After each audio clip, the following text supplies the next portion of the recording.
recording in crap quality though, so yeah, next time I'll have to do it in real quality. Are you taking a screen capture? Yeah, well, I'm just capturing the screen with a camera, but yes, same idea, but different Oh, cool. mechanism. Yeah, well then I don't have to worry about all these Yeah. technical issues. Yeah, the last 2 weeks I tried to do a screen capture, but it just wouldn't. I cannot get it to also pick up the sound properly. Um, Yeah, it's let's. it's a shame too because the files are small that QuickTime makes, but I don't know what's wrong. Yeah, well, mine was saving it okay, but yeah, that's like I'd have to save it every 20 minutes, and then it's got to render the piece it saved, and then you can't start a new one until it finishes that, and so it has these bugs in it that just aren't acceptable bugs.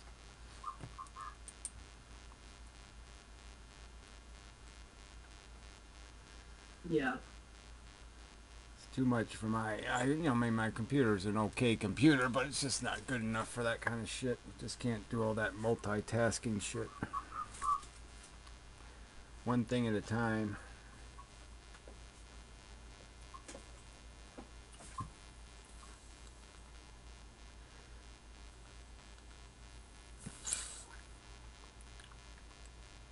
Tastes like shit. Anyway, so now we need a new subject.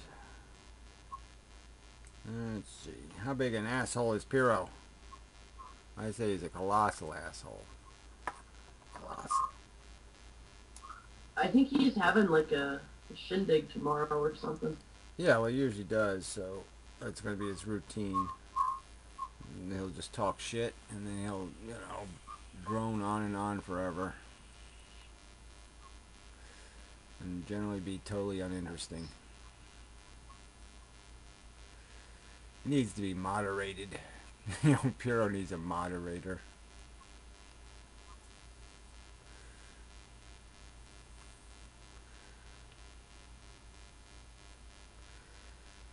Hmm. Yeah, Para reminds me of one of those people that you're like, oh yeah, well I just went to the gym and I have a new fitness instructor, and you look at that guy and you're like, yeah, well maybe the fitness instructor needs a fitness instructor.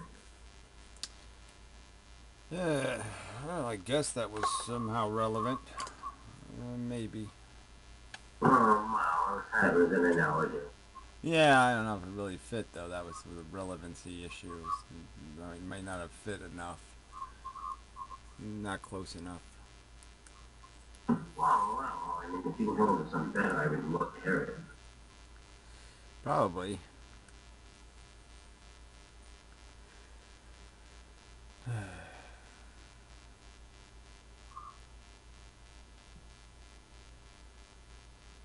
Shit sack.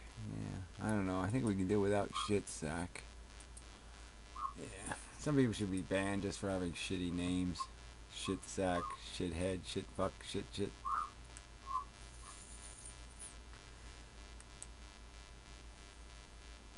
Why man? Yeah. Sad sack. Yeah, we'll get rid of him too. Let's see. How many other people? Let's kick people out of the room for fun. Yeah, I'm liking it. Let's see. I want to get rid of that trolling guy. He's no good. Yeah, fuck you, trolly guy. Fuck you. And such. There. Okay, that's good enough. 3. I feel better now.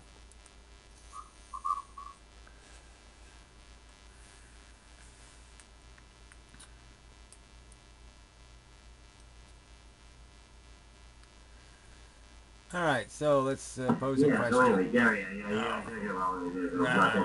Gary, you guys supposed to be hit by this winter storm coming up? Nothing, nothing.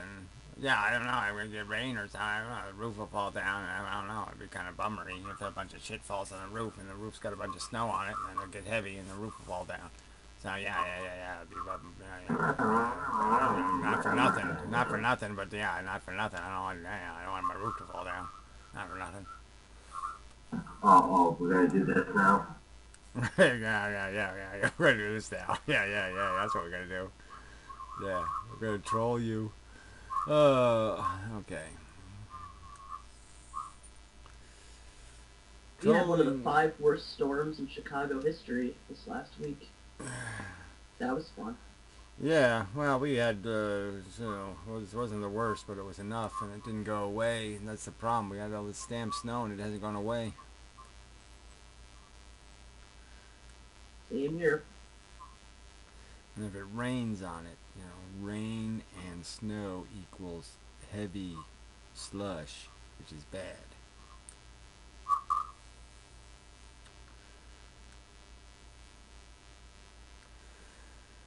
But I refuse to worry about it because it's not that. I'm sick of worrying. Just take it as it comes.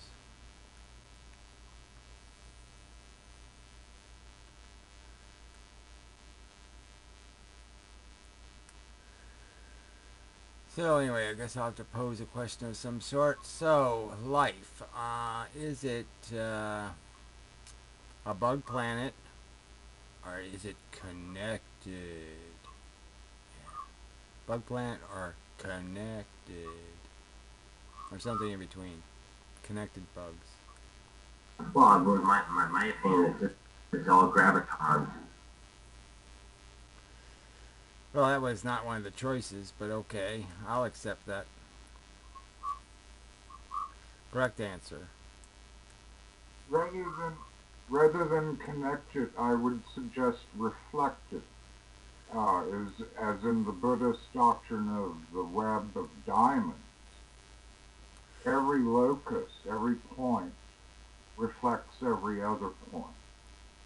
And it's in that reflection that there is a connection. Yeah, but reflections are an illusion because they're not really reflections. Yeah.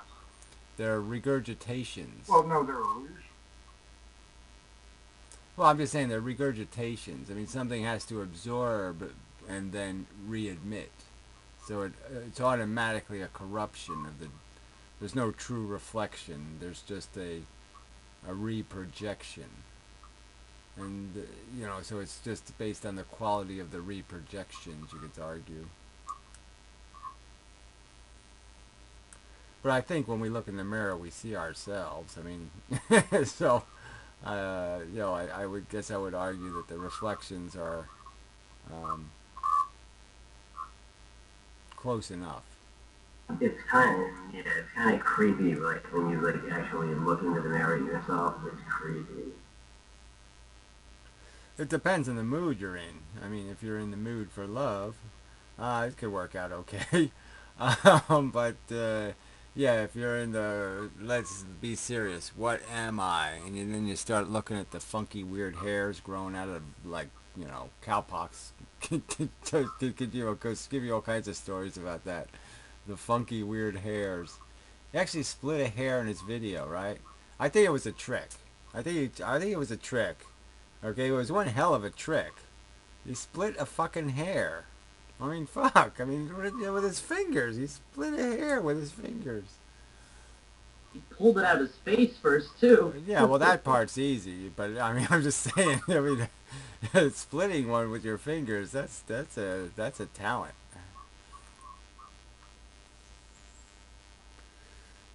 Just don't condition your beard. I mean, split ends are notorious. Yeah, I mean, I should know, right? I should know split ends. I'm just still saying. It's still, I can't really find a hair where I could actually find two ends I could actually pull apart, though. I mean, that's tricky. I have to somehow split the end for more gracefully to be able to peel the two pieces apart. But yeah, who knows? Beard hair is a little thicker.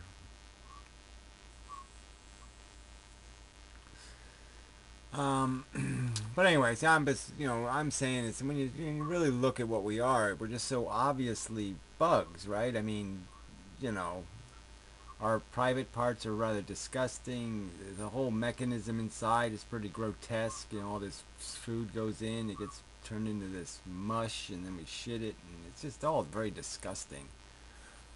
And yet people are just totally they ignore all that, and it's like, no, I think it's pretty significant. I mean, we're just this mechanical machine. We're just doing mechanical machine things most of the time. The whole body is mechanically machining, and it's just this little brain thing is sitting on the top, pretending it's having a grand adventure. And it's not really doing much except the machine shit, right? I mean, we're just lawnmowers, glorified.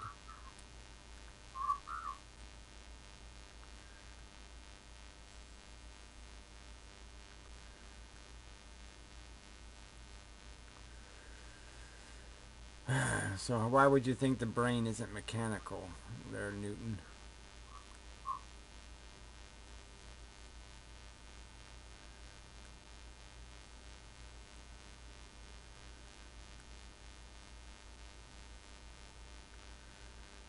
It has no moving parts.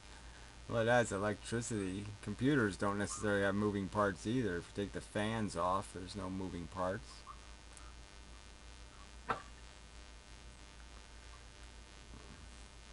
Well, the solid state hard drives nowadays, buddy, you're behind the times.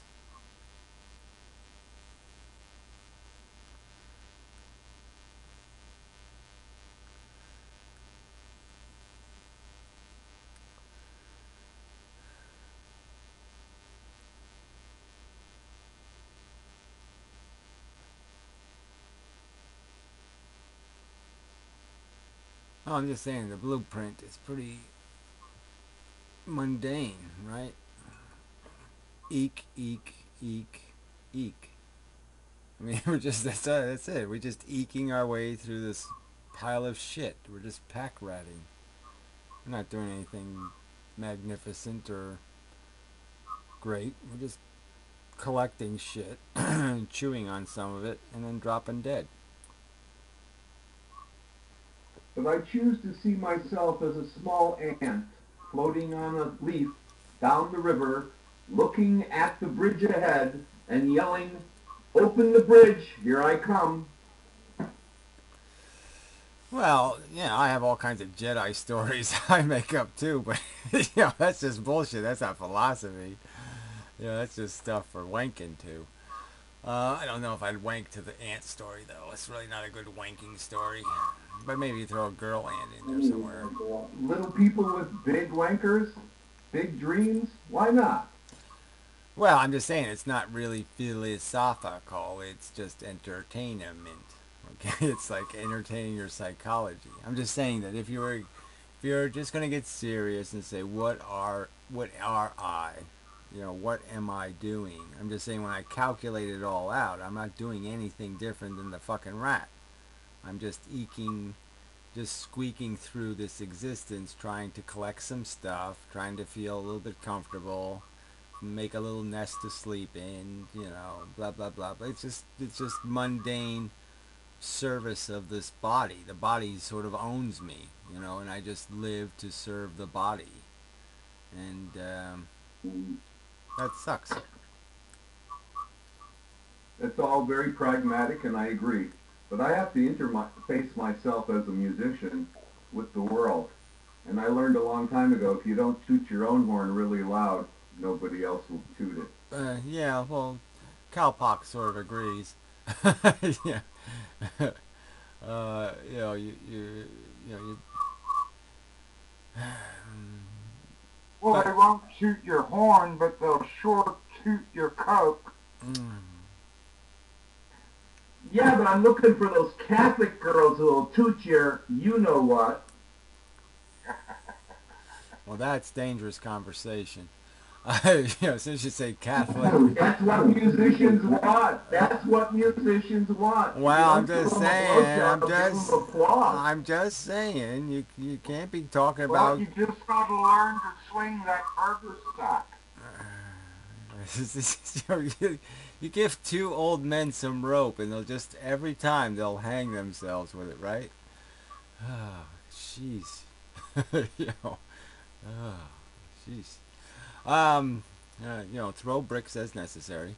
But anyway, what was my point? Oh yeah, that it's all for nothing. But it's exactly right? So all your age and wisdom has gotten you guys nowhere, right? You're still fantasizing. You're still making shit up. No, not exactly true. I do demand a higher price for my art, and I get it. Well, I'm not saying that's not good. I'm just saying that it works both ways, right? You just price yourself out of the market just as easy. So if you would have failed, then your lesson would have been the opposite lesson to learn. Um, but it's not really about your, like I said, the whole ego thing. I'm not opposed to ego. I'm just saying that it's just something you notice, like shitting. I'm just saying that your ego is just something you're doing as a process, and it doesn't have anything to do with the truth. It just has to do with some gratification you get out of acknowledging yourself or or being satisfied with yourself. Well, the truth is that I'm constructing my own ego exactly the way I construct my symphonies. Yeah, well, I don't buy that argument because the ego is such a bad note. I mean, it's such a bad instrument that I don't think you can make a good note with it. You can just make bullshit. So that's all I'm just saying is this is something you do like eating. Feeding your ego is like eating. It's something necessary, but it's not a good thing necessarily. It's just a bad habit. There's the difference. You see, ego is the only animal that can feed itself and still live. Yeah. Well, I don't know if there's not a price for that consumption. But I don't have a quip. I don't have some quick counter argument to say, no, there's some other. You're not necessarily a menace, but I'm just saying, obviously, we know that what egos lead to, right? We can see, like, egos lead to slavery, and they lead to elitism, and they lead to a lot of very negative um, consequences. That I agree with. If you look at the art world today and what's going for art and what's selling, I agree. People have played that game all too much. But a real artist knows that their ego is just made of confetti and, and just paper mache. And we construct it and make it as pretty as we can and sell it for the highest price. Um, I learned a long time ago, by the way, I used to go out to these fairs all the time and sell little pieces of art. And I made I made a good living, I have to say. I didn't charge people a lot, but it was enough to make a living. And then one day, one of my friends and teachers came up to me and he said, you don't think of yourself too highly naturally. You ought to raise the price. I said, well, if I raise the price of my art, it probably won't sell. He said, well, if you keep telling everybody subconsciously that you're not a very good artist, I'm sure it won't sell. So I doubled my price, Gary, and I started selling right away. I made 4 times the money by doubling my price than I did before. Yeah, I know, but is that a good thing or a bad thing? I'm just saying that I had a situation where I could sell something for $350, right? Some little piece I made. And all I had to do was sign it, and the person would have bought it. But I wouldn't sign it, right? So they wouldn't buy it unless I signed it. Because it was only signed art that counted, right? That's the only kind of investment art that's permitted. So I mean, but it's just saying that because what does that have to do with? I mean, my signature isn't part of the art. I'm not gonna tattoo the thing. The thing is what it is. It isn't me. It's it. Okay, it's not. You know what I'm saying? I mean, I didn't like the idea that it was being valued because of an individual making it, rather than valued just for what it is.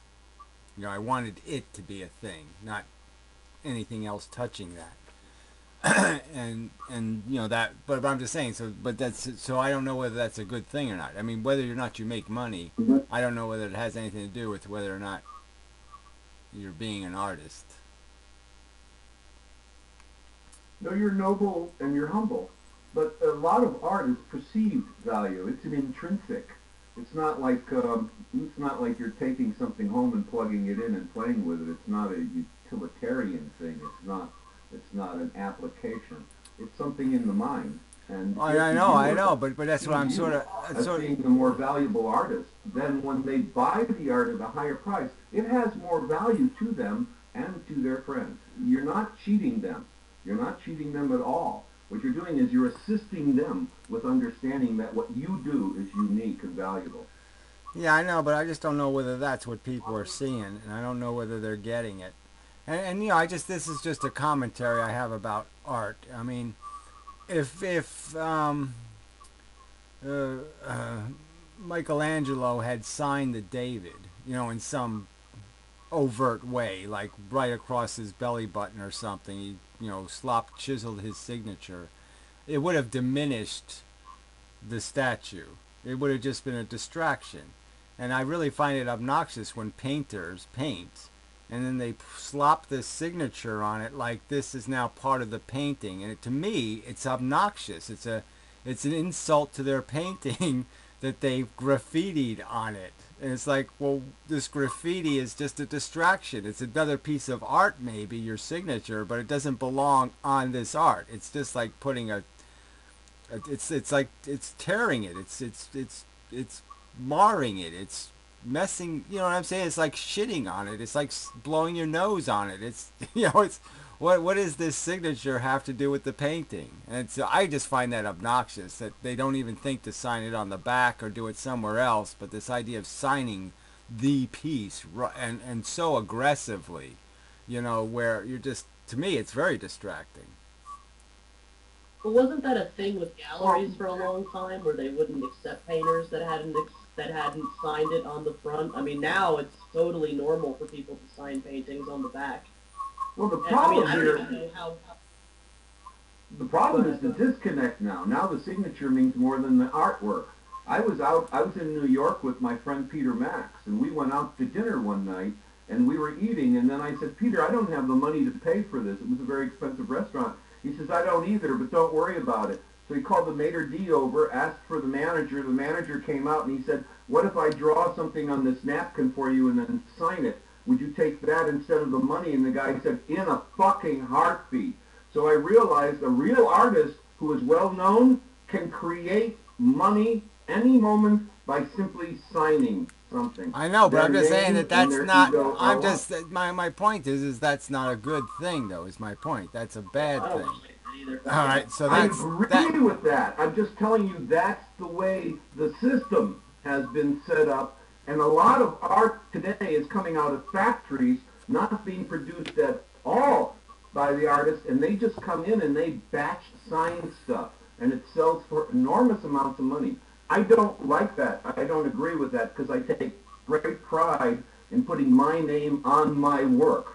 Yeah. And that's it. What I do, and I sign it because it's me. That's it. That's all I want people to know is what I did. What other people are doing. But unfortunately, the industry has gone so egocentric that now the signature is worth more than the art. The art can be jobbed out in China.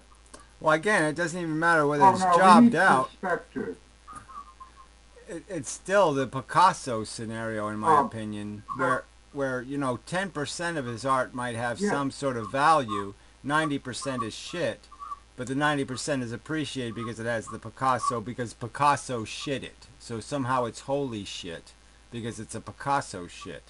And that's the nonsense part. I mean, I think the art has to earn it. Okay, I mean, maybe Michelangelo actually made a bad piece of art. I've never seen a bad Michelangelo, but maybe there is one.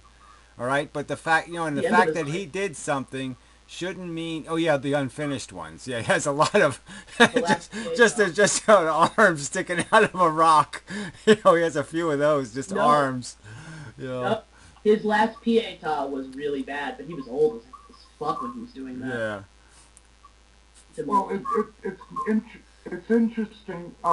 The sign drawing on the back of a check was Picasso's trick for never paying for a meal because the drawing was worth more than the meal. Heard of that. But it's interesting that you mentioned Michelangelo because his early Pietà was consistently confused as the work of another artist. So he went back into it and signed it right across the front. If you look at the Sash of Mary, it says this was made by Michelangelo. Yeah. He's right. Yeah, well, I'm The just one that's saying now that. behind glass that got its face smashed, right? Yeah, Yeah, Mary lost her nose. right. Yeah, Who's that, God? well, I'm just saying that I think I'm grateful that most of the time sculptures aren't signed. I'm just saying that I'm sort of grateful that they're not. Because I think it would detract from them, and that's my only point in bringing it up. I'm not saying it's wrong for somebody to be acknowledged for their work. I'm just saying it always annoyed me that the acknowledgement is sometimes bigger. It's too big. It defaces the work. Well, Well, every Rodin is signed, but it's somewhat a little more complicated than that because no one work, well, save the man with the broken nose, was a work of Rodin alone. It was an entire atelier, a whole crew casting this now.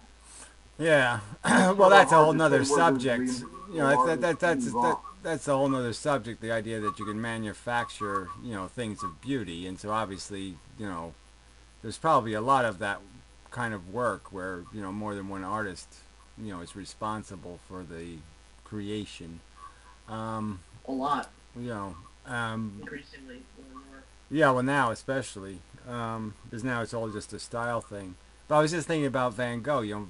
The weird thing about his signature, it was too big, in my opinion, all that stuff. But it was always kind of consistent. It was in the same. It was in the same feel as the paintings. It was just as much as an abstraction of a signature, if you know what I mean. I mean, his signature was almost as abstract as his paintings were. And so that was sort of interesting because it sort of blended into the painting more because it was such a such a broken typeface. You know what I mean? Such an unfinished typeface, and the paintings always had that kind of unfinishedness to them. So it was kind of a good compliment.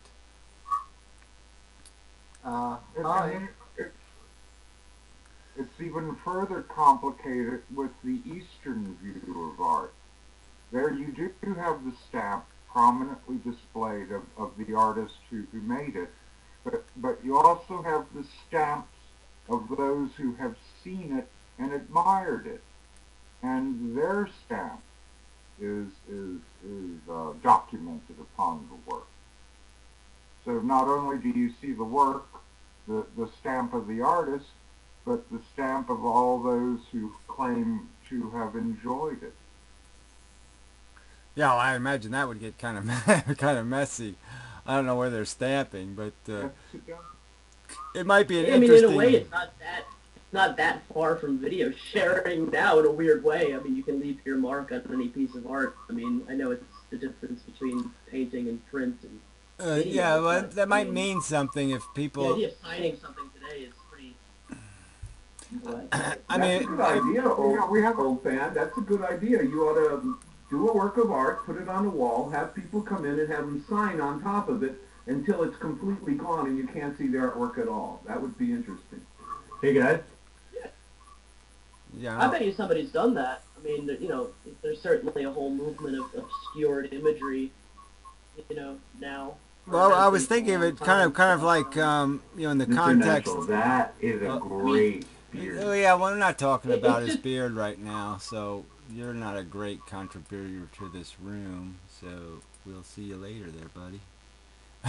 Yeah. I mean, it's just kind of a shame in the idea of signage and the autograph being so important. I mean, I wish I could do that in this medium, or video sharing medium. I mean, one of the biggest problems is that you can't put too many markers on it. So it's, I don't know. I mean, I don't have Well, my, I don't I have was my thinking- sculpture signed. I was I really ought thinking. to at some point, but I I, don't like it either. I was thinking that conceptually that would sort of makes sense to me if it was like the old days when everybody had a ring. I mean, all the people who were worth anything, had a ring and they left a stamp. And the idea of just having people who mattered leave a mark. You know what I mean? Somebody's opinion, like just having Joe Smo say something, who cares? But if some authority, somebody who's respected, leaves his mark on it. That might mean something to have that kind of validation. But yeah, just haphazard people, you know, smearing their poo on it, saying I was here. Yeah, that just doesn't add up to anything, to me. Fucking old ass man, why you banning me, you Yeah. fat fuck? Beat Oh the yeah, fuck out of yeah, all you yeah, old men, yeah, drag yeah, yeah, motherfucker. yeah, yeah, yeah. You're really interesting. Oh no, no, you're not. You're not interesting at all. Holy But, shit. this also goes back to the very basics and history of signing itself. Remember, when people made a mark, they were making a mark as a witness. And early artists used to sign their works, especially on the work itself, as a witness. They were witnessing that they did do this art. But what happened is the signature became more important than the goddamn art. The ego became more important than the fact that I'm making a mark to be a witness. And as people began to learn to write and become more fluid with this, writing became more and more elaborate, more and more, until it became its own thing. Yeah, I'm just saying that But it's like the bronze. Oh, pardon me. It's like the bronze we keep in the garden. Every day, half of nature shits or urinates upon it, including yours truly. And every morning the dog comes out and sniffs at it to see who's been by. It's sort of like the object has become more than just a simple bronze. It's become a communication post for the birds and dogs and cats. Yeah, well, who cares? All right, I mean, they got nothing to communicate. What are they communicating? Yeah, I shit here. So what? I mean, it's a lousy conversation. A conversation about who took a Oh, dump. oh, sir. Don't denigrate a territorial poop. It Yeah, draws some very nice lines. yeah. I'm just saying. I don't. Oh, you're gonna meet some nice chicks. Yeah, me no speaky that language. Yeah, no shit and piss. Yeah, no, I'm not talking that. Yeah, Fecal social media. yeah, no, no, thanks. Not interested. It's like you Better wouldn't, and you would, better. you don't even want to know who's used the outhouse, right? I mean, like say you remember the outhouses at rest stops, right? Those horrid, awful things. I mean, you wouldn't want to see the people that went there today, and you're just like, oh man, that guy's got herpes for sure. I mean, you're just like, yeah, what? I'm gonna use this thing? No, no, no, no, no, no. I like how they added corn for texture. Yeah, well, whatever. So enough poo talk. Well, let's move to something else. Uh, But art always goes to poo, doesn't it? Yes, it always leads to poo. Art is poo. Yeah, Art I is think poo. art for the artist is not so different from the act of excretion. Yes, exactly. Mindless If it excretion. doesn't come out, you die. Mindless, constipated. mindless. Let's add the mindless part. No intelligence required. Even babies can do it. 3 out of 4 artists say oh poop. Yeah. Well, 3 out of 4 artists are Well, incomprehensible, and that's part of the problem. Um, but for constipation, wheat bran does wonders. I have to give that a try. I use codeine. That sounds like a lot more fun. That'll definitely get the creative shits going. I think you have to store it for value. Get every bit of energy it has, so you can hold on to it as long as possible. Well, don't laugh. We're aging urine down here. Yeah, I don't even Use want it to. to paint Yeah, yeah, whatever. Yeah, use it to paint the walls. It makes the dog happy. Um, You do have quite the collection there, Erwin. Cowpox speaks quite literally. I should probably take up that habit, just as I could use it as deer repellent. Probably. I mean, aged urine is probably even the deer will Yeah. say "fuck you." I ain't coming back here. It's aged urine. Rabbits are no longer an issue. We gotta get you guys super soakers. you're gonna go that route. I have already bought Especially if myself you're a tobacco smoker. a water rocket for the purpose. Yeah, so I can spray it all over the whole town. I'll shoot my little rocket up and spray it. You can also stack up the containers during the winter and use them as a thermal mass for insulation. Yeah, well, yeah, no, thank you. Wait till the next earthquake, right? Boy, you're gonna be buried under it.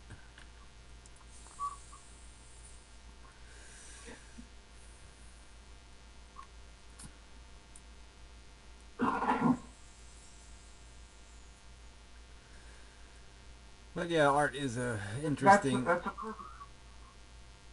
Oh, I was about to say that's a perfect example of a very marvelous and profound change. Uh, Ever since we started synthesizing urea from the decomposition, the destruction of natural gas, of methane, uh, urine no longer has its importance. It used to be the primary, that vegetative matter used to be the primary source of nitrogen in agriculture, Well, as well as industry. I don't know about the primary source. I don't know, but I guess it's at least it does cycle. It moves it through the environment, so I guess that's sort of a source thing. But it's just migrating it. Um, I've been using I've been using chicken feathers in my garden because they're almost pure nitrogen and they take a long time to break down. I mean, they take about 5, 6 years. If you could hydrolyze it with a strong acid, you would have much quicker results. well, I suppose you could also bake them. You could cook them.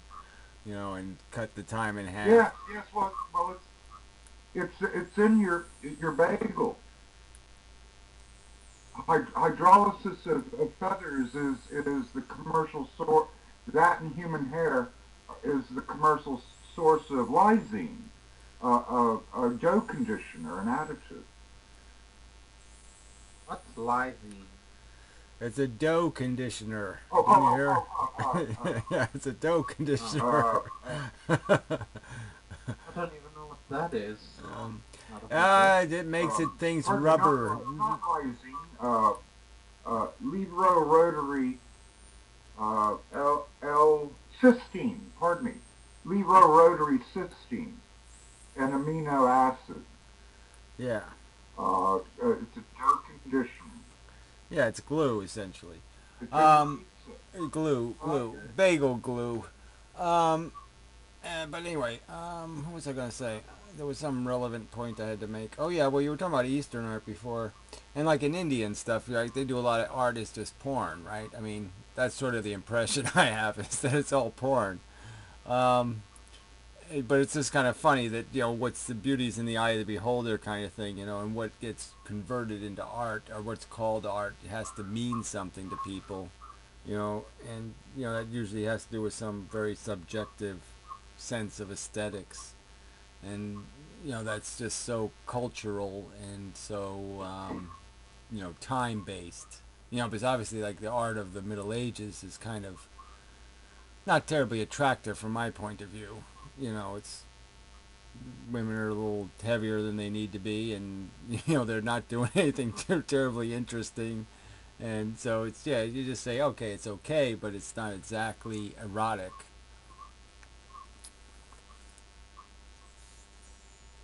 But then you can argue that some perfect photograph of some perfect woman or something could be some beautiful image, and it's not painted, it's not art in the sense it didn't take any hard skills to create, um, but it does the same thing. It's feeding the same need.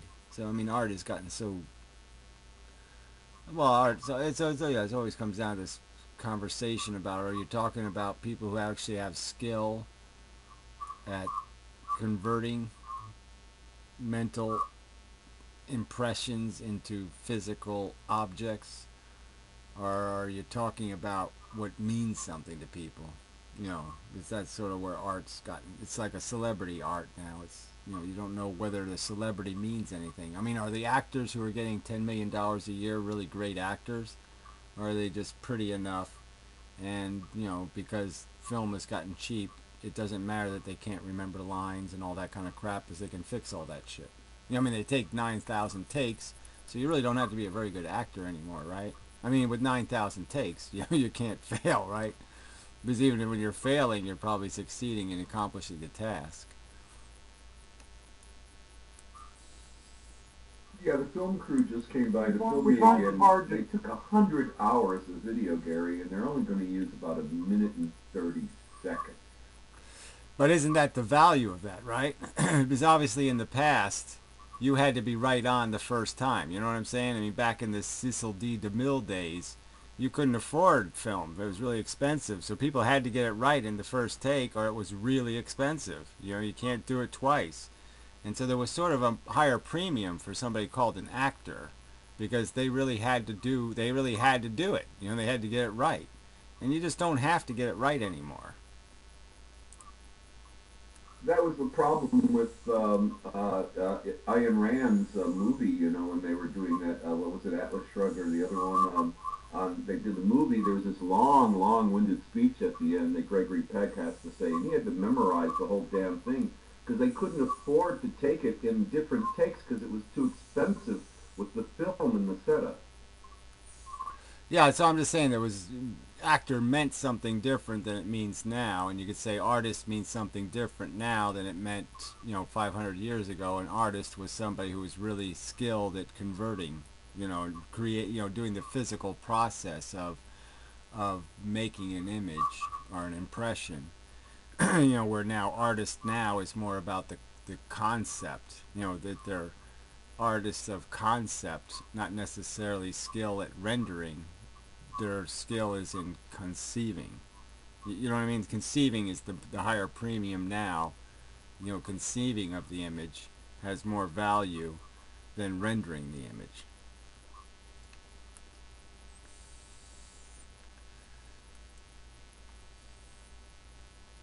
Just, the way I see Well, it. that's definitely Well, true in we- the we- academic art world. I mean, at least right now, anyway. I mean, yeah, everything is pretty much driven by the thesis statement, more than the look of the piece or what it takes to make. Not to say that some people aren't making some absolutely beautiful stuff. That's also very high concept.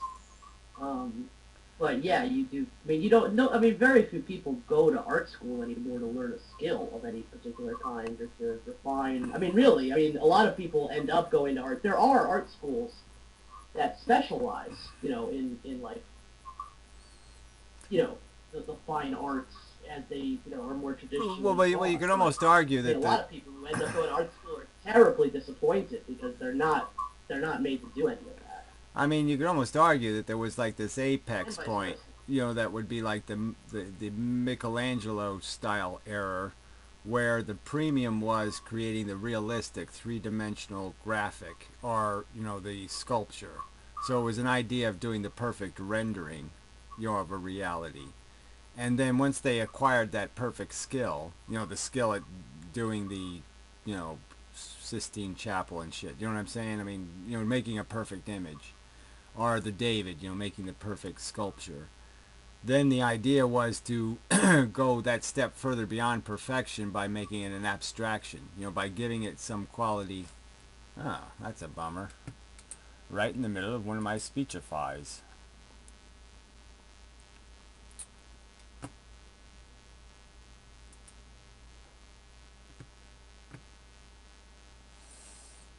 Now I'm going to have to sign in again. So it doesn't give me, I don't have any of my magic powers. That will not do. I don't want to load the chat room, you cunt. You mean you bastard? I want to sign in. You fucker. It still doesn't remember my name.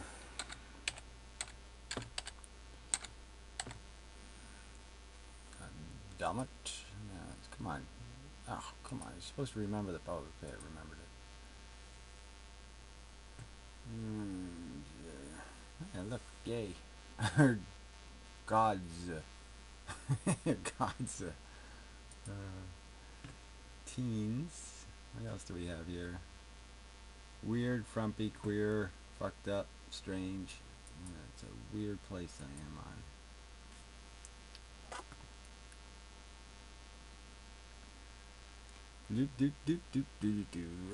Loading and such.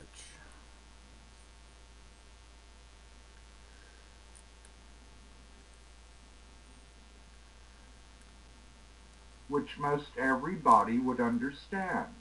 Say, Bosch's triptych of Heaven and Hell, the Garden of Earthly Delight. You look at that and you know exactly what's going on, or at least you did, even if you were an illiterate peasant in those. It's full of visual references to the script these days. But as the artist became more and more liberated and more the individual rather than the worker of art, especially under a patron, as the artist became more liberated and individuated, so did the message. So now the present situation is we're a bunch of individuals running around with such an individual message that only the artist understands what he's talking about. Yeah, well, I guess I think if you get it right, it's, there's a lot of art that's just a bunch of psychological masturbation or whatever you want to call it. Like putting balloons around Central Park, or I mean, there was somebody who did that to Central Park. They put a bunch of sheets on clotheslines, Christo. and called this art, and it was just a pile of shit. Well, the thing about Christo is that he is a phenomenal draftsman. I mean, he's one of these guys that can totally do the camera thing. He's a brilliant artist. But yeah, he also this very whatever, which I don't like either, to be honest with you. Well, I just mean that he's a mover shaker. He gets stuff done. Yeah. He can talk really rich people into giving him a lot of money for this stuff. I mean, don't forget he draped here, California and San Francisco. He draped us in a big long 5-mile long piece of cloth here, and actually got people to do it. Well, I'm just saying that that's my argument is that the art reached its peak in terms of rendering, and then it became a competition to add value. So we went beyond the perfecting of the rendering of a copy of reality, or a great, doing the perfect still life or the perfect, landscape. And then it became this competition to now make the sky purple and now give it, flavor of emotions. And so then you get to like the Van Gogh era, where now you had all these different ways of painting, cubism and all that stuff was all happening then. All these revolutions in art, where now art was becoming more about some perversion of reality that just preyed upon emotions themselves, like rich colors, dramatic colors, bold colors, that kind of exaggerations of reality. And that became the new art, was finding a way to exaggerate it without losing its beauty or its continuity or all this other kind of stuff. And so art, that's where it became this creative thing versus this rendering thing. So art started as all the artists were good renderers, the first artists, right? I mean, the whole way you got called an artist was to be a good renderer. If you sucked at rendering, you weren't an artist. You know what I mean? You sucked. If it didn't look like a water buffalo you were painting on a wall, nobody would say, paint another water buffalo, but they'd say, that looks like a piece of shit. So I mean, it was all about the skill of rendering, and then it became the skill of conception. And that's all I was trying to get to, is that now it's all about this, it's so abstract and so obtuse that the message is almost indecipherable. You don't even know what the artist is thinking. That's exactly the point Erwin was making while you were gone, Gary. He was saying that before, when the artist was creating their art, they were confined to the tools. You were confined to the materials and the things you used. But as time has gone on and as technology has grown, the artist is now freed from the bonds of the tool, and more artists work in multiple media now than ever before. And as time goes on, you see more and more freedom away from the machine and being confined. And what happened is art has moved towards the idea or the conception the story or the ego of the artist. Those now become the thing rather than the product anymore that's being produced. Yeah, I don't know. I think there's both of those working here. I'd say more Yeah. for. I'd say the ego stuff is more of a problem for what sells and what doesn't sell. But I'd say that there's so many. There's a whole class of artists who maybe aren't very creative, but Photoshop gives them a set of tools where, like acting, they can do it wrong so many ways, but they're going to hit it right now and then. You know what I mean? They don't need too many right answers to be able to be functional at it. So I mean, but it is just there's so many tools. Like you could spend a lifetime as an artist just photoshopping the world, right? I mean, you could just Photoshop everything and find some new variation of it, new version of it, new, juxtaposition of things, that's going to make. It's like this graphic art that I used for the background of the video I'm going to give you for Vlogerdome. I just did the Google image search, and just had it running in the background. But you see lots of interesting images. Some guy had painted a turtle, and it was painted with a dollar bill superimposed on it, right? But it was just a beautiful way of blanketing a turtle. The shape of a turtle with this really really well painted image of a dollar bill on it. But it's that kind of thing that Photoshop gives you the ability to do, with ease, and so you can, do these really, you can combine so much. I'm just saying it's a whole different level of. It doesn't take the same kind of creativity. It's a different kind of creativity. Oh, it's John Hartfield's Wet Dream. Photoshop. No more cut and paste. Jesus, that was clumsy. Yeah, well, the tools. Don't even take photographs of themselves anymore without putting it through Photoshop before they post it. Yeah, it's just an amazing. Like I said, I wish I could just spend a few lifetimes just playing with Photoshop, just because you can do so much with images. It's just an amazing, just to play with the filters. And just. But this brings up the question: what is an artist for, if anything? Are we to produce the beautiful object? Are we to produce the cultural statement? Are we to get a blowjob?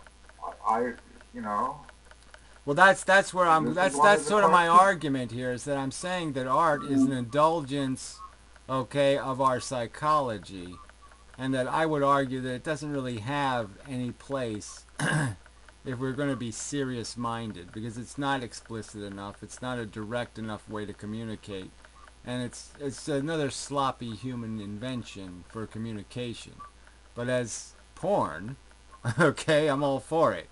Art, porn. I mean, if it gets you off, so to speak, if it speaks to you, well then yeah, that's art. But I mean, I just don't know if art has any credibility as a message anymore. I take a much wider stance. The word art itself comes from the word artifice or artificial or architecture, which means it is uniquely a creation of mankind. It's not divine intervention. It's not bubbling up out of nature. It's not aliens coming down and drawing. It's not given by anything fanciful or imaginative beyond the fact that it is something that a human being creates. It's artificial. And in that sense, for me, that's holy. Every person's individuality being expressed through their art is a holy message for me. That's the way I see it. Yeah, see, I just... Spirituality, it's appreciating each other for who we are and expressing that to each other. Yeah, I just don't have any of that in me at all. I don't have any of that presumption that everybody has. We know that. That everybody has a masterpiece in them or something, because they don't. What they create is shit, or bigotry, or obnoxiousness, or insensible silliness, or some other stupidity, and there's nothing to glorify about expressions. But that's the real thing. We were given a simpler definition. Art being any contrivance or device wrought by craft or skill. That does make the bird an artist. They weave their nest. That makes the spider I know, an but artist. there's They a need formula. the It's a formula that doesn't even measure up to my psychological repudiation of art. I mean, at least our psychologies are complex enough that we demand something more than formula art, right? Now, Bird is just formula art. Sometimes artists like me, I would almost argue that some part of my art was very formula, in that you learn tricks, contrast, you learn about shape distortions, you learn about the disappearing edges, you learn about different techniques for rendering, and so you just become somebody who follows the formula, the recipe. I become a cook because I can follow the recipe in the book. And there's a certain amount of art that sometimes is just following the recipe. You're not really creating. Again, you're trying to recreate something, so you're not even, it's not like you're creating, like if you try to paint a tiger, it's not like you're creating tiger. You're creating an impression of tiger to match your own skill level even, right? I mean, sometimes I'll stop a painting. Like I stop paintings when I'm halfway done because I say, shit, this might be as good as this gets. I mean, it's a cool image the way it is now. If I fuck with it trying to make it right, I might make it wrong, because it's wrong just the right way now. And if I try to fix it, I'm going to break it. And that's a weird place to be in. Is when you look at a painting and you say, I just don't know if I can make this better. All right, well, how do you answer the elephant who paints a safe self-portrait? Well, that's formula all over the place, right? Because they've taught the elephant the step-by-step guide. So the elephant learned stroke by stroke by stroke by stroke by stroke. The elephant isn't painting a self-portrait. The elephant's only learned how to count to 25. And it knows it has to do 25 strokes, and then it gets rewarded and has its belly rubbed. Yeah, that's fine. It's art We enough. have I just art. think art is one ever-expanding giant bucket of slop, and I mean,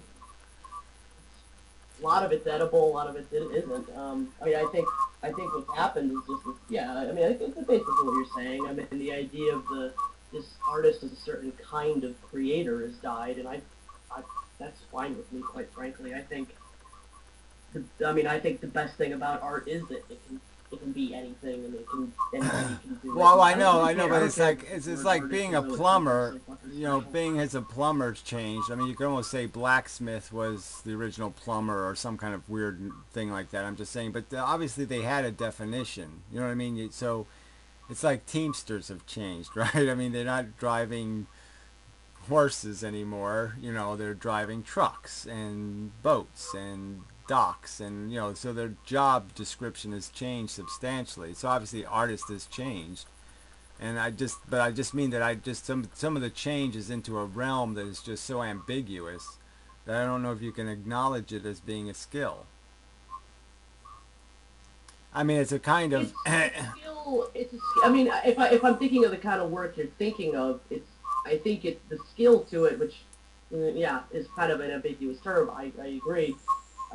It's playing a kind of academic system. I mean, there's a kind of there's all these conversations about objects under some sort of context, and I mean, and so people play into all of these various ongoing aesthetic conversations, and it's not a lot of it's not particularly absorbable by. And I it's not particularly interesting or palatable to a wide range of people. So I agree with that. Um, well, look, but Picasso was a competent painter, right? So he could paint landscapes, he could paint paintings. That were actually paintings. I mean, he didn't start off as an abstract artist. But I mean, if I do like a Salvador Dali Picasso comparison and just say, what is Picasso really doing? I mean, at best, at your best glorification of Picasso, you can say that he's like Warhol or something, that he's playing the market. He's giving people what they want. Or he's doing some, symbolic representations of things that mean something to people. So it's logoism, or iconism, kind of. But it's just so distant from something like, how long would it take Salvador Dali to create one of his pieces? You know what I'm saying? Because the amount of work that had to go into mastering the creation of the images in the proper proportion and the three dimensionality, and I'm just saying, I mean, the detail alone is just, there's no comparison between a Picasso and a Dali. Yeah, but I mean, I think the way that individual practices have changed to become so different too. Like, yeah, I can do the really intricate sculpture stuff, but I also can do the real slap it together stuff too. And I mean, so I think people are operating on both levels a lot of times as well now, and that's kind of changed that. Well, I'm just saying that I guess I'm not going to call somebody a plumber, if they're gluing plastic pipe together. There's a certain line you have to draw where you say that's not plumbing anymore; it's something else. I mean, if it's not. This just gets into like we're fighting Pokemon to me. I mean, I mean, we all have. I mean, we're doing that with aesthetics essentially, and I mean, I get what you're saying. I really do. I mean, there are some people who are just. Well, as long as it's all going to be thrown into the same bucket, I guess I'm almost going to say I don't want to be called an artist, just because I don't want to be in the same bucket as the thing being called artist. Okay, it's a club I don't want to belong to, because it's a club of propaganda and bullshit. The artist is that we're all living in the bucket. I mean, Taiwanese noise music has got its foot in Jasper John's face, and Michelangelo's got his dick in I don't know, some dancer's mouth. I mean, it's all mixed together, and it's all consumed and regurgitated back out. Groucho said, it has lost its meaning and value. As a member. Well, exactly what I'm saying is that, yeah, it's a tricky club to want to belong to in terms of what I'm going to feel, if I was to say what I want to be or aspire to be. It's just like I say, yeah, it's like I don't want to be a cop as long as cops are crooked, maniacal monsters. Does this mean that Mr. Gary will never be a writer of light verse? Yeah, I don't. What he will be is, I don't know. He's probably already been everything he's going to be, to tell you the truth. He's going to do limericks. Yeah, that'll never happen. I'll guarantee you that will never happen. Yodeling. Well, if Pyro has his way, you'll be doing physics limericks. Yeah, well, Pyro is full of shit, so that's not going to happen. There's no poetry in me. No poetry. Not intentional poetry.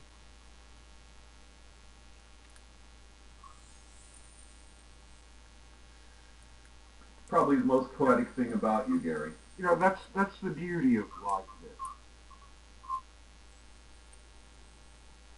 Of what? Sorry? Oh, I was about to say that that's why we enjoy being a writer of light verse. So little is expected of it. Yeah. Well, I have pretty high standards. Sometimes I go, I rate your work. Sometimes I say, well, he just nailed that fucker. And the other one I say, what drugs is he on? Because that didn't make any sense at all. But you're shitting in the pile of maggots is a masterpiece. I mean, as a piece of performance art, all right. It's just and again, the splitting of the hair video, it's just brilliant. Brilliant. Too kind. But who are we kidding? We're all artists here. We know that hunger is a perpetual issue. And, my belly is not that different from the poor little beetle larvae. They're hungry, too. The thing is, if you don't feed them something, they'll come after you. Yeah, but it's a different kind of food. I mean, man does not live on bread alone kind of thing. We are fed by perception. and our psychology is the hardest thing to keep well fed. Is your your will to live. Uh,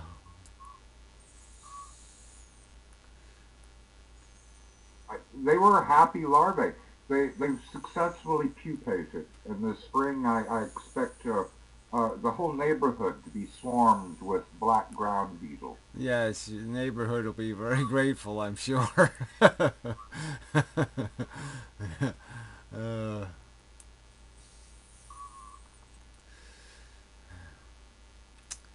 but it might attract birds Their or mother something. thinks them handsome. Yeah, well, maggots, it's not saying much. yeah, yeah.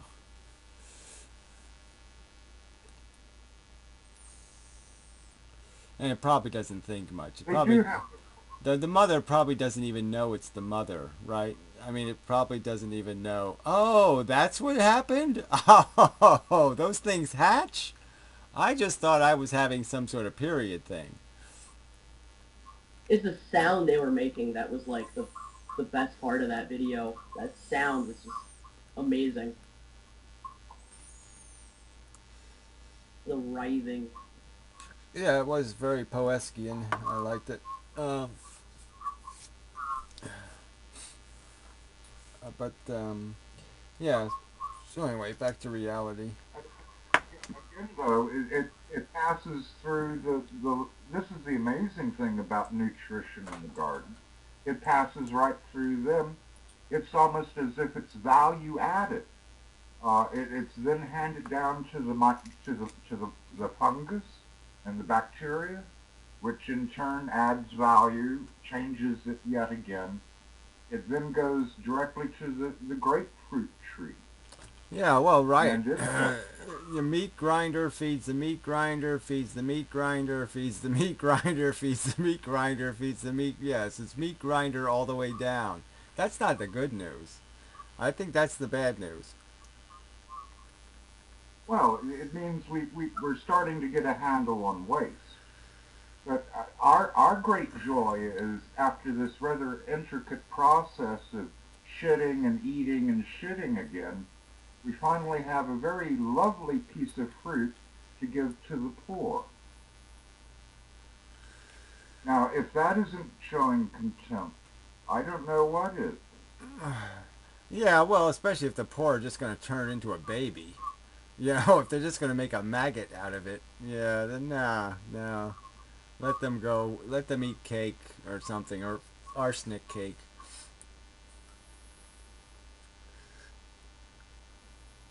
Hey, Abba. Abba. Oh, he's looking mean.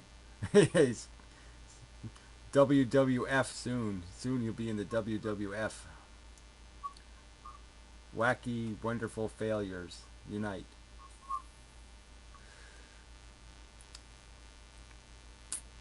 That was a short visit.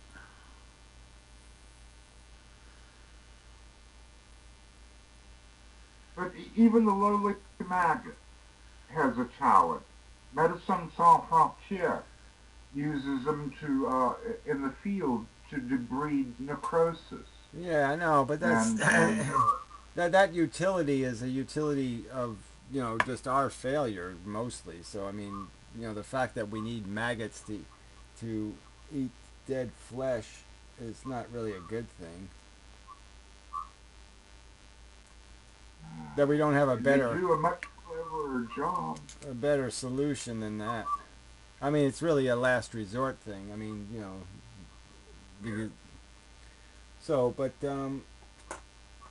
yeah, I mean, obviously, we kind of disagree on the sensibility of this cycle of life crap. Because to me, it just seems like, yeah, it's just meat grinder and then meat grinder and then meat grinder. So there's nothing. We do concur with your assertion that part of the idea is to reduce our footprint and to remediate our mess. And this is one way to go about it. Yeah, I think my mission is to throw a spade into the grinder. My mission is to grind the whole thing to a halt. Find some metal it can't chew and break the game. Well, as soon as we fail, as soon as we stop existing, so does the universe. Yeah, well, I don't think that's a valid argument, but you can think so, but I don't think so. I think the universe was here when the Tyrannosauruses were romping and stomping, and it will always, it's doing its own thing. The universe doesn't really care about the maggots, eking out an existence on planet Earth. Now, do you feel that is an unfortunate hangover from Descartes and the Enlightenment, where we adopted Newton's mechanistic model of the universe? Because this mechanism that we speak of so often really has been overthrown by your Einstein. And now I'm understanding that your Einstein is overthrown by the quantum. Each and every time our model has proven inadequate. Well, I don't think the models are that inadequate in the sense they're just mathematical models for those things, so they're not really real models. So they're just models that explain effects, but they're not necessarily explanation of causes. So the fact that we haven't quite got it's like evolution, right? You can kind of understand evolution without knowing or seeing abiogenesis. You don't need to see the first piece of chemistry replicate to understand that that's a necessary step to the whole thing happening. And I guess I would argue that you can understand physics without mumbo jumbo. So the fact that modern physics for the last 100 years is, since Newton, has started playing with dualities and overt contradictions, that's a bad choice the science has taken, but I don't think it's going to be proven to be more complicated. I think it's going to be proven to be more simple. It will be some quantum. It will be some cold mechanism. It's not going to be, there's not going to be anything more than just a cause and effect precipitation of complexity, and we're just a precipitation. We're just we're just a fart. The universe is farted. Does this mean that you reject the absurdist view of the universe? Do you reject the absurd universe? Well, it's absurd by a standard of rationality. It's not a reasonable machine. It's an irrational machine. It's a machine that has no reasoning capacity. So obviously the mechanism can be absurd, and it's absurd. That's a possibility, and it came out that way because something without a brain is not going to act smart. It's going to act dumb. So the absurdity of the existence is just evidence of the lack of knowledge the thing has. It's that crude and that simple. It can't do something sensible. We may have misunderstood, but we get the impression that you put much stock in cause and effect. And while that certainly works in the Newtonian model, and I'm sure it probably works in Einstein's model, but when folk tell me that in the quantum universe things just happen. Well, I'm just saying that's their definition of the quantum universe. I'm just saying I don't agree with that theory. I don't think there is any wave-particle duality. I don't think there is any mystical photons. With photons only have one character. They're polarized. They're either, and they move from point A to point B in a straight line, and the only time they don't do that is when they hit point B. They have to hit a point. They don't do anything without hitting something. Photons are victims of their environment entirely. The environment tells them where to go, not any kind of mystery force. So yeah. So if I follow it correctly, because of the ever-expanding. Yeah, well, the expansion. I was about to say that. The expansion of the universe, is that what you're going to bring up? Yes. That's going to doom us to an entropic mess.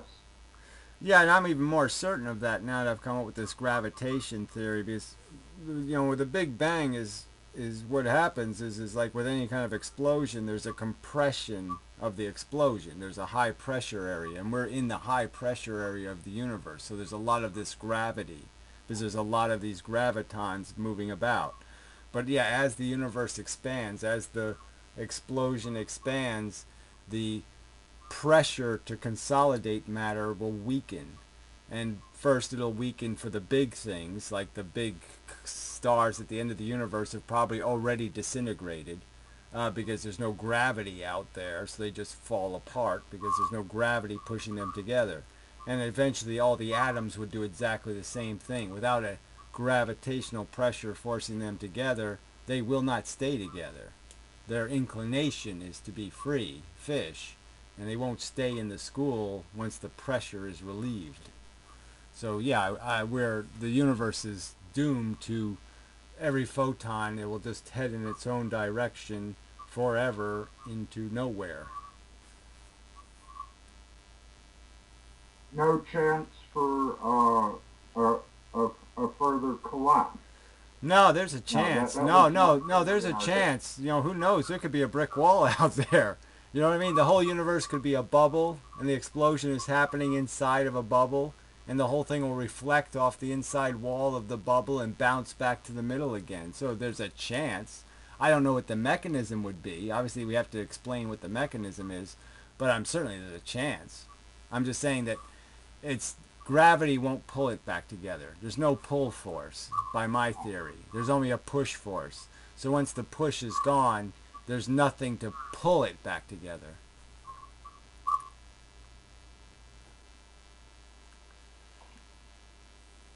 So the question then is, how are you going to shoot the curl? Will you be hanging 10?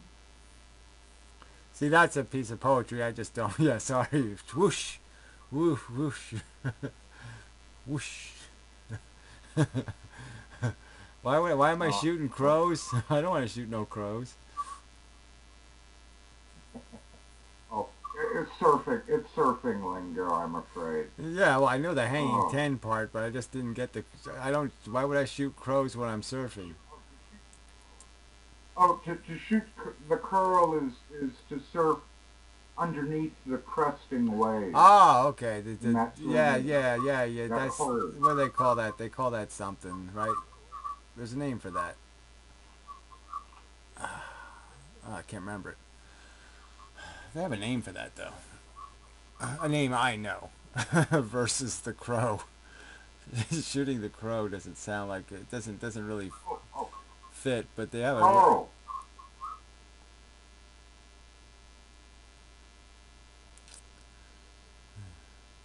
Anyway, so where was I? Oh yeah, so yes, the universe is doomed for failure. All for naught.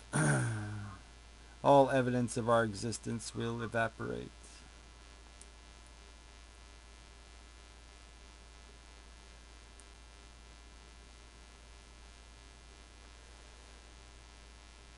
So, but I mean, everybody, look, people want to say that this is a mechanism that has some sort of fundamental character.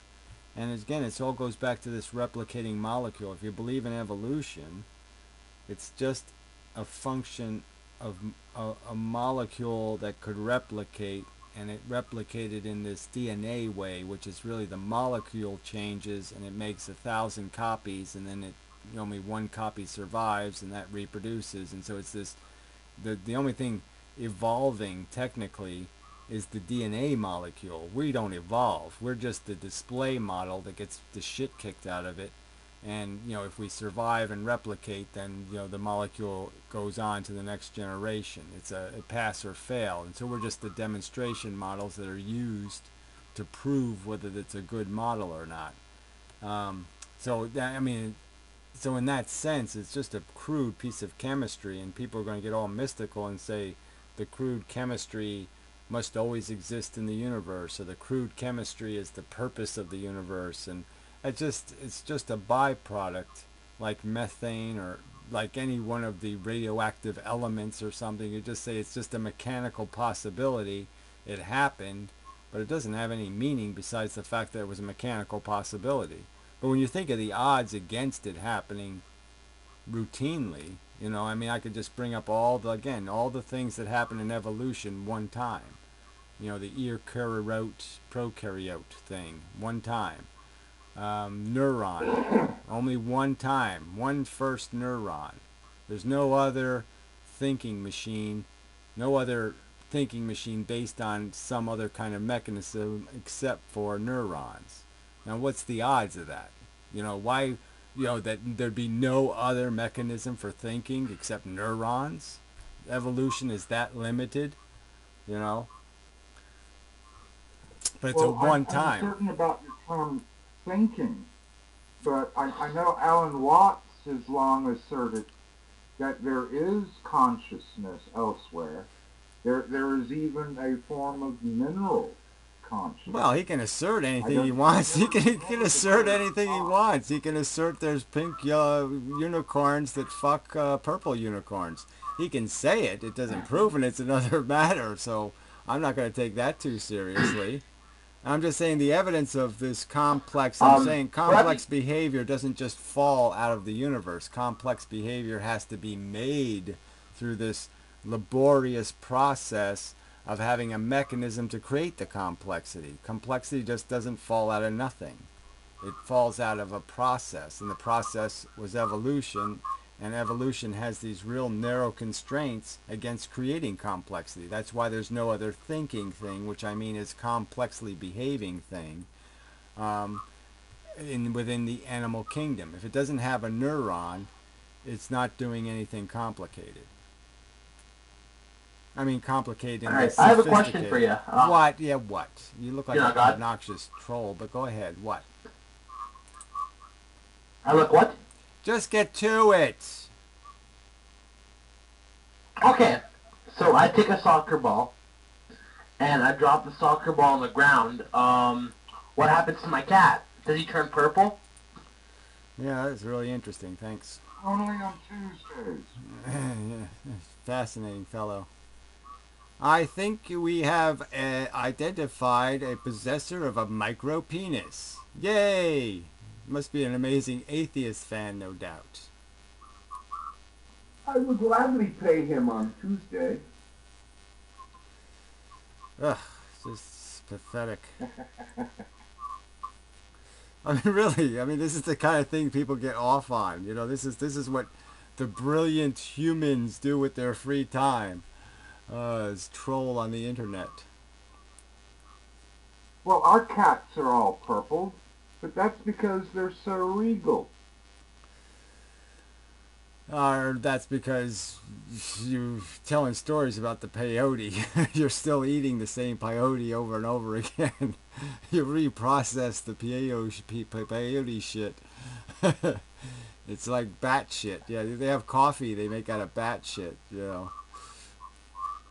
Fungus on the bread. It's the fungus on the bread. Well, Yes. The value, the real value. That's the real value. The purpley bits. Oh, but the mere cat shit is value added. Anything that can boost coffee from $5 a pound to $150 is okay in my book. Well, it is impressive. It is impressive. Yes. Pre-processed beans. What's the old saying? I'd eat the peanuts out of her shit just to see where it comes from. Yeah, well, I never said it, so it's too old for me. Welcome to the 40s. Yeah, that was Welcome to like the 1940s. 1920s, I think. Yeah, that was before my time. 1920s, they were saying shit like that.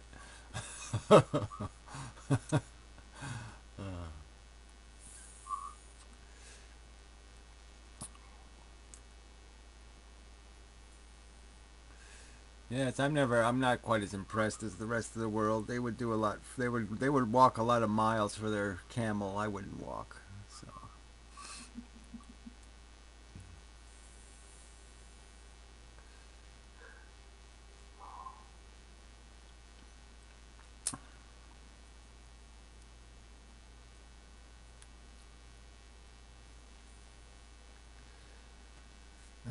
do need So what is Mr. Gary's typical meal these days? What do you prepare? Yeah, well, it's just I have pasta night, potato night, and rice night. So it's just, I just rotate those three things basically. Um, but French guy just sent me a bunch of, his ground up dried vegetables and such, and so now I can add some of that. Yeah, that's fascinating. Upside down guy. That's really cool. I can't. I lost my band powers. Yes. Maybe I should move it. Yeah, well, Chaz is still here, I think. I still have my powers. Yeah, no, when I got kicked out, I had to remember to re-sign in. I don't know why it forgets who you are, just because you get kicked out of the room. Just irritating. Yeah, I don't know either. It's weird. What did you say, Owen? Oh, I was just wondering if anyone was heavy into beans. Yeah, I would really, I really like beans. I like beans.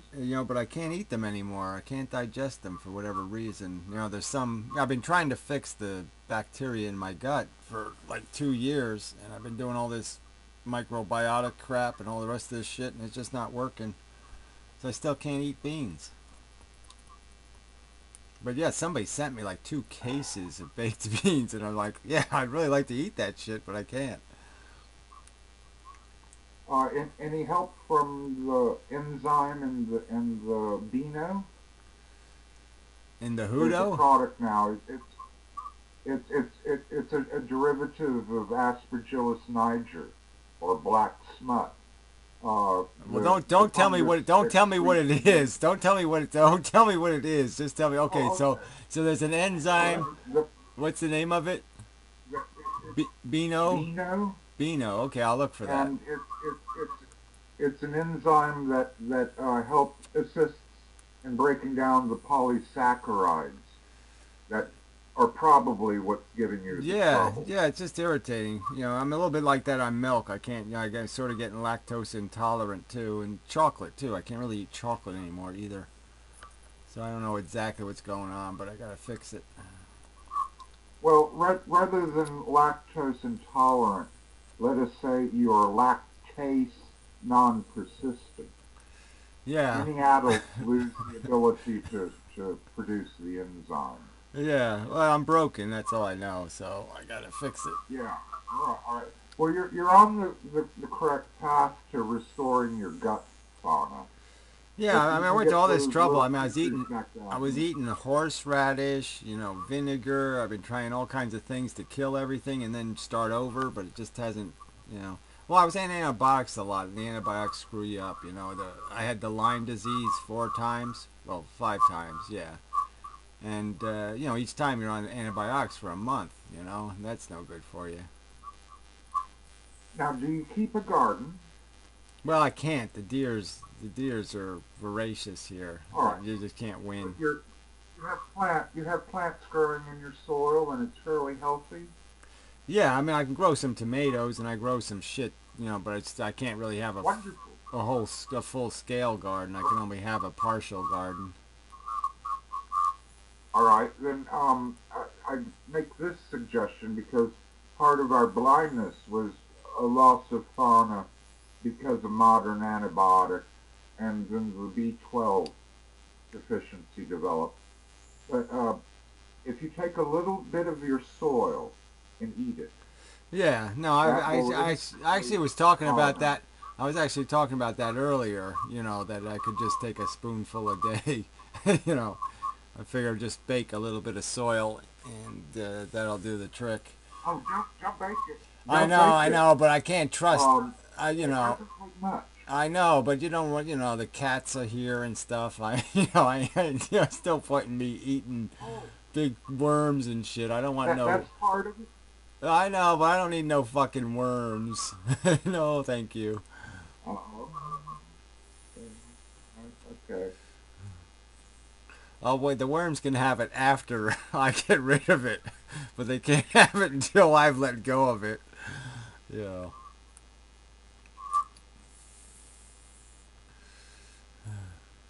Well, there are products on the market for soil inoculation that are simply just a proprietary mix of all the microorganisms. Yeah. Well, I mean, you can still. And I'm just even saying the that- B12 survives, a moderate amount of heat. So I'm just saying you can heat, you can sterilize soil, and the B12 will still be in it. So it's still good for you. Sure. But the microorganism that produces B12 won't. Yeah. Well, I don't know if you need that in you Um, though. You don't really need to have that microbe inside of you. You just need to eat enough B12s. not if you're able to